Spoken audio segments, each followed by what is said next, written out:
জানেন কি, কানাডাতে কেউ যদি কাউকে আনতে পারতো, সর্বপ্রথম যে ব্যক্তিটা আসে তার যদি বেকার ভাই থাকে তাকে নিয়ে আসতো।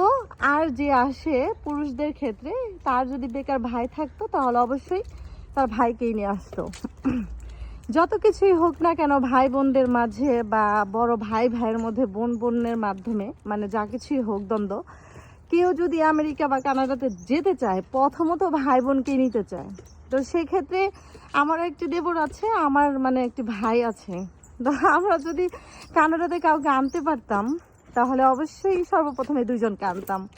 তো অবশ্যই আমার অ্যান্সারটা পেয়ে গিয়েছেন, কানাডাতে কেউ কাউকে আনতে পারে না। যারা আমাকে কমেন্টস করেন যে নিয়ে যান, আমাকে নিয়ে যান, আমি একটা কথাই বলবো, আপনারা হিউজ পরিমাণে ব্যাংক ব্যালেন্স বা সম্পত্তি করেন আর নিজেকে তৈরি করেন। ইংলিশে কথা বলাটা, আইএলটিএস দেওয়া, পাশাপাশি কিছু কোর্স করা, তারপরে পিএইচডি করা, আইবিএ পাস করা, তো এগুলো আপনারা করেন, নিজেকে তৈরি করেন আর টিকিট কেটে তারপরে চলে আসেন। আর যদি দেখা যায় এত কিছু হওয়ার পরও আপনারা আসতে পারছেন না টিকিট খরচের জন্য, তখন আমাকে নক করেন।